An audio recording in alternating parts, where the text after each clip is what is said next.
สบายดีเด้อตอนนี้เขาก็อยู่เขตสีหอมพากันขี่รถล้อลีนเพราะว่าอากาศมันก็ดีแดดแจ้งสว่างก็มาก็มีแต่2 คน2ผัวเมียว่าสิไปหาเลาะถ่ายรูปถ่ายหอยเบิ่งว่าจุดประสงค์ก็แม่นเมียนใส่โรงหนังสมัยก่อนสมัยแต่ก่อนแล้วมาถึงปัจจุบันมันสิมีการเปลี่ยนแปลงแนวใดเฮาสิพากันไปเลาะเบิ่งนี่แหละตอนนี้เขาก็มาฮอดโรงหนังแสงลาวสมัยก่อนเป็นที่เรียบร้อยแล้วก็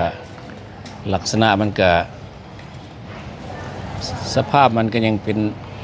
คือเก่าบิลดิ้งแต่ว่าทั้งร่วมเพิ่นเฮ็ดเป็นโรงแรมเด้โรงแรมแสงลาวเปลี่ยนมีแต่ว่าเปลี่ยนเป็นโรงแรมซื่อๆย่างเข้าไปแถว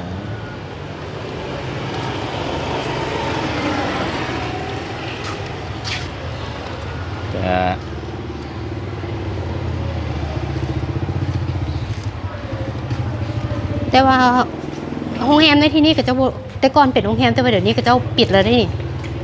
เดี๋ยวนี้ปิดแล้ววะในมันก็จะบ่ได้คนเข้าแล้วนี่ก็พากันมาญาติซื้อปีหนังอยู่นี่แล้วนี่นะบ่ห้องน้ำเดี๋ยวนี้เป็นหลังจากห้องหนังแล้วเขาจะมาใส่เป็นโรงแรมแสงลาวเป็นระยะหนึ่งใช่ปะอันนี้ก็ทางออกไปของแต่ว่ามีการเปลี่ยนแปลงหลายเพราะว่าถนนหนทางเดี๋ยวนี้เขาเจ้าก็เฮ็ดหลักกันนี่ใส่เพราะว่าบ่ให้รถจอดโลเลได้เพราะให้มีคนย่างเข้าไปก็แสดงว่าทางนี้เป็นระเบียบเรียบร้อยมีแต่ว่าธุรกิจเล็กน้อยมีห้านค้าห้านอาบอบนวดหลายอยู่นี่นะห้านอาหารอันนี้เป็นทางหน้าของโรงหนังแสงลาวสมัยก่อนแต่ที่เหลือก็มีห้านมาสซาจ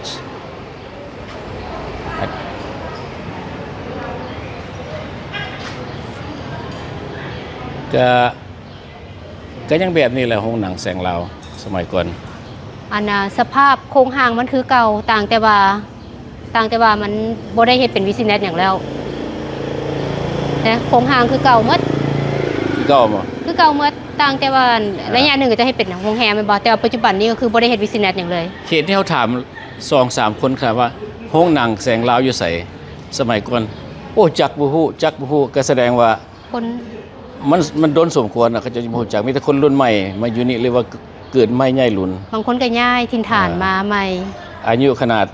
50ขึ้นเมื่อเราจะรู้จักของพวกนี้ไปบ่ได้สิย่างไปอันบ่อนนั่นอีกตัวนึงถนนบ่แม่นไปอันโรงหนังนี่ก็บัวสวรรค์บัวสวรรค์ย่างมาทางนี้แล้วก็ใกล้ๆหั่นแหนมเนืองนั่นแหละไปเบิ่งว่ามันสภาพมันเปลี่ยนแปลงไปหลายสันใดละเบิ่งสภาพมันเป็นอะไรเดี๋ยวนี้กับสมัยนั้นแต่ว่าหลายคนก็เจ้าก็บ่ฮู้1มาย้อนคนรุ่นใหม่บ่ค่อยฮู้2มาเป็นคนเนี่ยที่เขาเจ้าย้ายมาแต่ถิ่นอื่นคนมาอยู่ในเวียงก็หลายเด้คนมาแต่ทางอื่น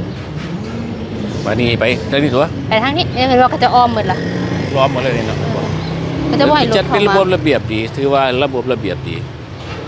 เขาจะใช้เป็น walking street ในทางตะกี้มาวุ่นวายหลายเพราะว่าจอดรถก็ยากบัดนี้เฮ็ดให้แดใส่หลักนี้ไว้ว่าหลักอันนี้เลยนะแต่ว่าคนสามารถย่างทางเป็นไซวอล์กได้เป็นระเบียบหลายเด้อเดี๋ยวนี้เด้ออันนี้เขตสีหอมกลางคืนมาก็ยังขายเครื่องสีหอมอยู่คือเก่าเต็มอยู่นี่แหละ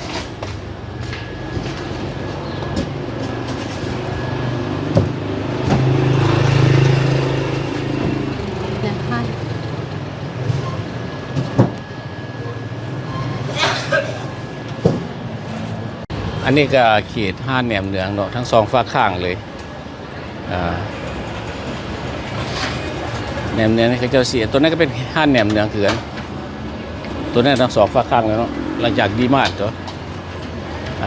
เขาเจ้าเอาของกินยิ่งดีไปไปฝากกับนั้นเพราะว่าแต่ก่อนนี่ก็เจ้ามีแต่ฝากเดียวแล้วมันคนมันหลายแล้ววันนั้นฝากเก่ามันหับคนบ่ได้พอก็เลยต้องได้ก็จะไปเช่าสถานที่ตัวนั้นเพิ่มเศร้าบ่หรือว่าซื้อบ่จักตอนนี้ห้านแหนมเนืองก็คนหลายเนาะหลายทุกมื้อน่ะคุณมานี่หลายทุกมื้อ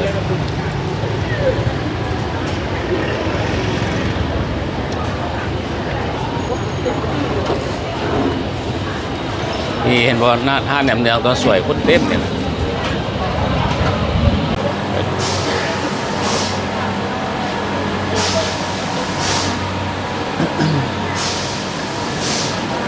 ตอนนี้ไปเบิ่งแถวห้องหนังเก่าบัวสวรรค์เด้อวันนี้เด้อ ไก่ห้าแหนมเนืองมา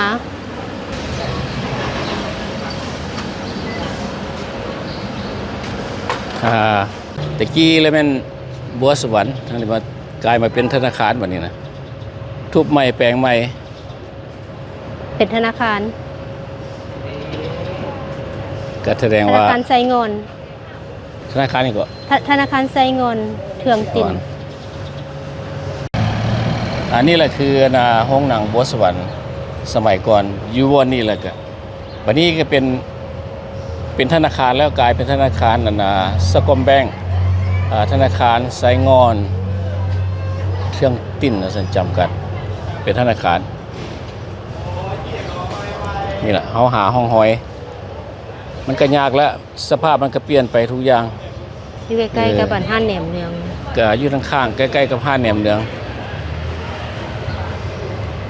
คันไผ่มาซอกหาอันโฮงดังบัวสวรรค์เก่านี่แมนซอกบ่เห็นแล้วเพราะว่าก็จะถูกถิ่มและสร้างใหม่แล้วคันมาก็จะไม่เห็นธนาคารแบบนี้ จะบ่เห็นแล้วอันนั้นโฮงหนังบัวสวรรค์ตัวเก่าอะนะ หายสับสูญแล้ว หายสาบสูญแล้ว มาก็คือจะไม่เห็นธนาคารแบบนี้ เขาก็ยังมาถ่ายห้องหอยก่อน ก้อนให้พี่น้องมันก็ที่ผ่านมาเขาถามมา 2-3 คนก็เจ้าถามว่าห้องหนังบัวสวรรค์ใส่โอ้บ่ฮู้ก็มีหลายคนบ่ฮู้แต่ว่าคันคนรุ่นเก่าสิฮู้จักขนาด50ขึ้นเมือ คนรุ่นเก่าหรือว่าคนอยู่นี่ หรือว่าคนอยู่แถวๆนี้ ใช่ละ อันนี้ก็ในบริเวณสีหอมบนตลาดกันกลางคืนนะบ่ แถวไปซื้อหันก็เป็น walking street แล้วหัน ก็กลายไปนี่ก็เป็น walking street มีตอนนี้เขาสิกลับไปเอารถละเขตสีหอมก็มีแต่2บ่อนเท่านั้นแหละห้องหนังแสงลาวและห้องหนังบัวสวรรค์ในปัจจุบันนี้วันนี้เขาสิไปบ่อนใหม่เด้อตอนนี้เขาก็มาฮอดเขตหนองดวงแล้วก็อยู่ในเขตของห้องหนังโอเดียนรามาแต่สมัยก่อนอันที่เขาเหลียวเห็นอยู่นี่เด้อที่ว่าเป็นตึกต่ำๆนี่เลยแม่นเขตของห้องหนังโอเดียนรามาเขาเจ้าดุดทิ่มหมดแล้วเขาเจ้าทุบทิ่มเหมือนละเสียดใหม่เขาหาซากเก่าๆบ่เห็นแล้วมันไปหมดแล้วเขาเจ้าเสียดอาคารใหม่ขึ้นมาคือว่าคันเขาสิไปลงเป็นลุ่มเลยกันมันไปทั้งตลาดแรงหนองดวงก็จังว่าเสียใจเนาะที่ว่าภาพเก่ามันยังบ่เห็นตัวอันนี้ผู้เดินละมาอยู่นี่เด้อเฮามาก็ยากนิดนึงว่าถามไผๆก็บ่ฮู้เพราะว่ามันคนกับเจ้ามาจากทางอื่นมาเซาหลายนะเป็นประเภทแบบคนจีนบ่หรือว่าคนต่างถิ่นกับเจ้ามาอยู่เฮามาซอกน้ำหานี่ก็ยากบ่ค่อยมีคนฮู้จักส่วนสิได้ก็ถามหลายคนเติบเนาะแม่นไปแหละเขาเจ้าบ่ค่อยฮู้จักก็จังว่ารุ่นใหม่เขาเจ้าถามว่าโอเดียนละมาอยู่ไสก็บังเอิญได้ไปพ่อลุงหนึ่งเราอายุประมาณ60ปลายปีแล้วเราซีให้เบิ่งอยู่นี่เด้ซั่นทางแจนี่ซั่นเขาเจ้าทุบทิ่มหมดแล้วมันบ่มีซากเก่าเหลือเลยนะเขาเจ้าทุบทิ่มหมดแล้วนี่เลยเด้อแถวโอเดียนละมาตะกี้อยู่นี้เดี๋ยวนี้หมดแล้วเขาเช็ดอันไหนนึงแหละเขาก็บ่ฮู้จักใกล้ๆกับโรงแรมโรงแรมไม่หยังนั่นน่ะรามาดาตัวที่ใหญ่ๆมันโรงแรมรามาดาก็อยู่ใกล้ๆกันเลยเขตหนองดวงเขาเจ้าก่อสร้างหลายบ่ว่าอยู่ไสพัฒนาที่ว่าอาคารเก่าๆตึกเก่าๆก็หายสับสูญมันเก่าหลายเขาก็ทุบทิ่มเพราะว่ามันก็เห็นแนวอื่นบ่ได้แล้วเนาะ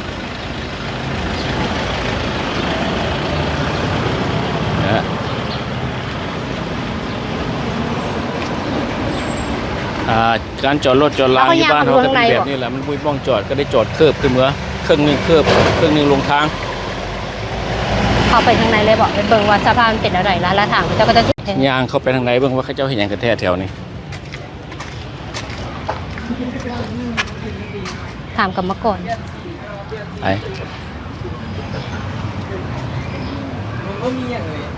อย่างนะตลาดแดงหนองดวงวะเฮ็ดใหม่ปะโอ้ตลาดแดงหนองดวงตัวนั้นเซาแล้วปะ ได้เพราะว่าเขาก็ดูเป็นคนอย่างนี้ โอ้ไม่ใช่ตลาดเนาะนี่เนาะนี่นะอะ ผมเป็นเย็นข้ามสับ อันนี้นะ อันนี้เป็นเขตแถวห้องหนังตะกี้แม่น แล้ว บ่ ก็จะ ล่ะ ทุบทิ่มหมดละ ทุบทิ้งหมดแล้วบัดนี้เขาเจ้าสิก่อสร้างตลาดขึ้นมาบัดนี้ว่าซั่นตามเด็กน้อยเว้าอยู่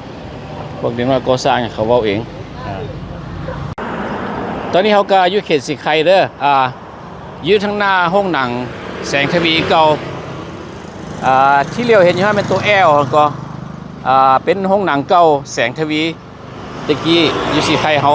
ก็อาคารตัวเก่านั่นแหละแต่ว่าเขาเข้าไปเบื้องหันเขาเจ้าขายเครื่องก่อสร้างมีแต่เครื่องก่อสร้างเดี๋ยวนี้ก็มีเล็กมีหยังบ่อันนี้ได้ห้องหนังอยู่สิไคใครไม่เข้าไปนี่เลยมันไปทางกันออกไปทางตลาดสิไคพลโฮงไปทางนั้นทางเกาเลี้ยวออกไปทางเนี้ยทางนี้นะถ้าว่าขึ้นหลังเขาเนี่ยเลยมันกลับคืนไปพุ่นละเราขึ้นทางวัดไตเดินยนต์พุทธทางนี้แล้วจังว่าตะกี้ก็ยังน้อยก็เคยขี่รถถีบบ่ผ่านไปห้องหนังนี่ก็เขาคิดถึงอดีตเนาะตะกี้เนาะก็ผ่านมาแถวนี้ห้องหนังแสงทวีเดี๋ยวนี้กลายเป็นขายเครื่องก่อสร้างอยู่นี่ก็ยังตึกก็ยังคือเก่าตัวเก่าอยู่คันคนขนาด50ปลายปีขึ้นเมืองสิฮู้จักก็เฮาก็ได้ถามมาที่ว่าคนแถวนี้เขาเจ้าบ่ค่อยฮู้หลายถามว่าห้องหนังแสงทวีแสงโอ้บ่ฮู้เด้อใส่ก็ได้อันนี้ก็คือมุมหนึงนี่เราเฮามาถ่ายไว้ก็เพื่อว่าอยากให้พี่น้องที่ว่าอยากเห็นภาพเก่าๆที่ว่าเคยผ่านไปผ่านมาบางคนก็เคยมาซื้อปีหนังอยู่นี้มาเบิ่งหนังอยู่นี่เกิดขึ้นถึงอดีตก็ยังอยู่คือเก่านี่แหละเด้อคือห้องหนังแสงทวีอยู่สิไคเด้อเพิ่นใส่ตัว L เป็นห้านค้าขายเครื่องเล็กเครื่องก่อสร้างเอาตอนนี้เขาก็มาฮอดอยู่แถวดงปลาล้านเนาะแล้วก็อีกห้องหนังตัวหนึ่งเขาจะห้องหนังดงปลาล้านก็เดี๋ยวนี้ก็อยู่นี่แหละดีมากเดี๋ยวนี้นะดงปลาล้านอันทางในก็เขาก็เรียกเห็นว่ามันก็คือก็ทางเข้าไปก็เป็นห้องหนังแต่ก่อนเขาเจ้าห้องว่าห้องหนังดงปลาล้านบ่มีหยัง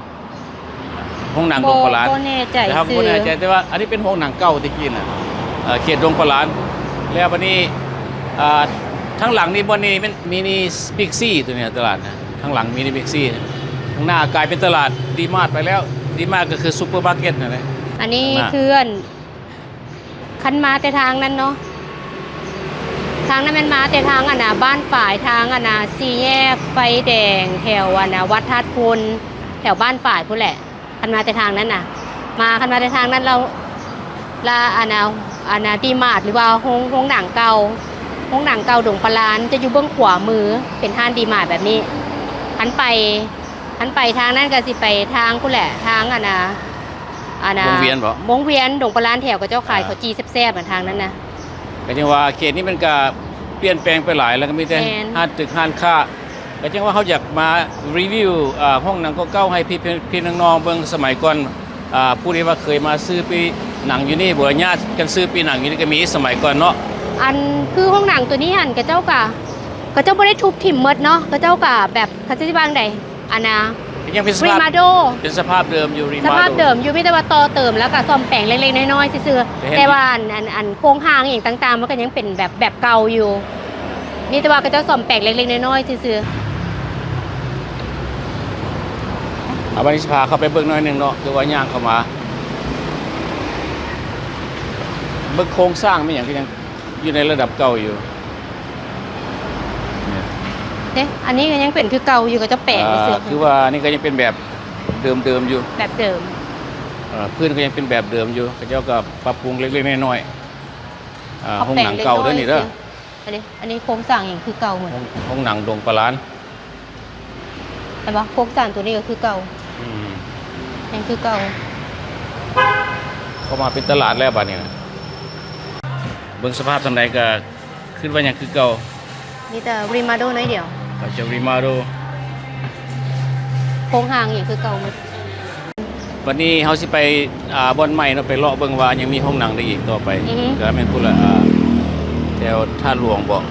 เดี๋ยวสิไปอีกห้องหนึ่งเนาะ ไป ไปเลย เอาตอนนี้เฮาก็มาฮอดมาถึงแล้วเฮาอยู่เขต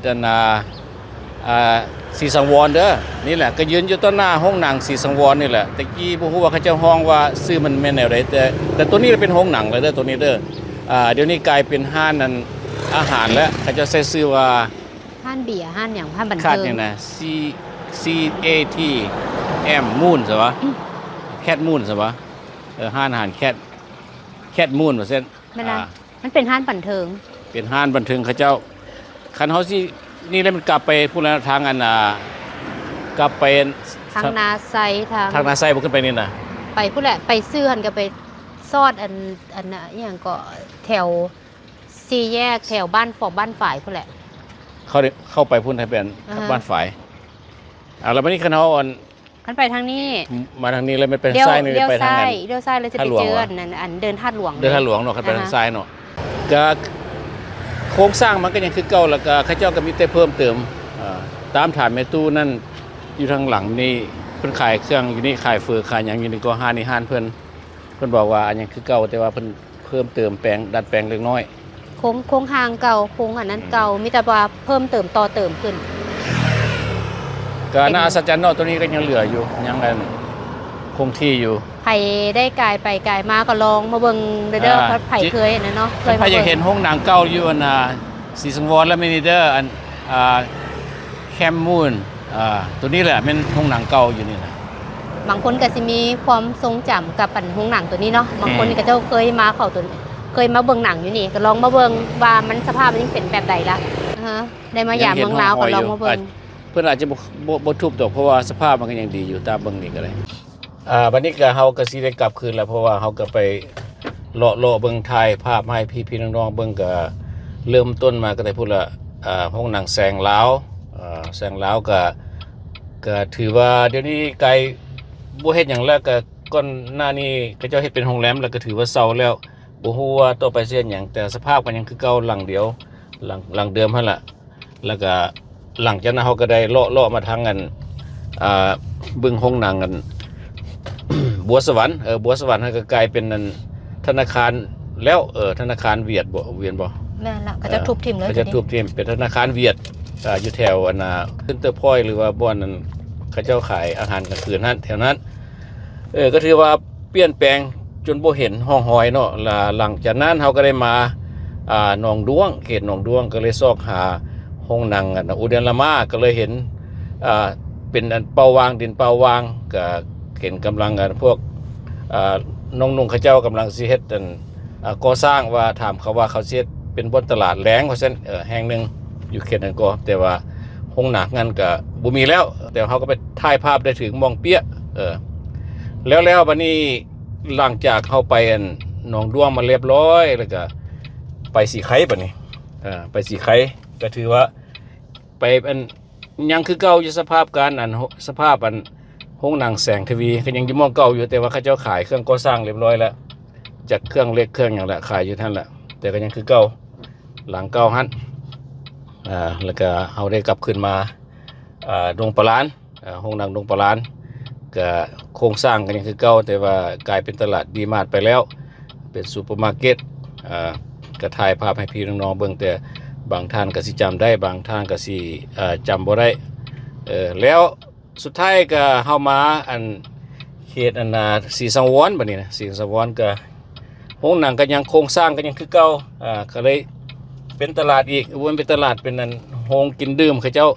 แบรนด์ขายบอกขายเบียร์เป็นนั่น แล้วก็ยังโชคดีที่ว่าเฮายังได้เบิ่งภาพของโรงหนังศรีสังวรก็ยังคือเก่าอยู่แต่ว่ามีแต่เปลี่ยนสภาพเป็นอันอื่นไปคันสิว่าแล้วมื้อนี้ก็บ่แม่นเรื่องง่ายๆที่เฮาสิไปซอกเห็นโรงหนังเก่าๆแบบนี้แต่ว่า6โรงหนังคือว่าไปถามแต่ละบ่อนแต่ละที่ก็เขาเจ้าสิบ่ฮู้เป็นส่วนหลายเพราะว่า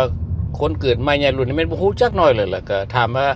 ทางนั้นโรงหนังนี่แม่นบ่โอ้บ่ฮู้เด้อหลายขนาดเขาก็ได้พยายามค้นคว้ามาจนว่าได้จนว่าได้ข้อมูลก็ ที่เขาผ่านมานี่ก็รีวิวมา5หรือว่า6อันเนาะก็ 6 จำซ้ำเขาจำได้เลยก็ไปกับ2ผัวเมียแล้วบัดนี้ถ้าหากว่าท่านใดที่ว่ารู้สึกว่าฮู้อีกหลายบ้องล่ะที่ว่าบ่อนเฮาบ่ไปก็คอมเมนต์มาก็ได้เด้อก็บอกกันไปตามๆกันเพราะว่าสิได้เรียนรู้ไปพร้อมๆกันวิดีโอนี้ก็บ่มีหยังเป็นเฮาเน้นหนักใส่บ่อนนั่นโรงหนังเก่าให้อยากให้พี่น้องหรือว่าคนรุ่นที่ว่า50ขึ้นเมืออยากอยากขึ้นฮอดเบื้องหลังหั่นก็สิว่ามีให้เห็นขอบใจเด้อที่ว่าพี่น้องที่ว่าเข้ามารับชมวิดีโอนี้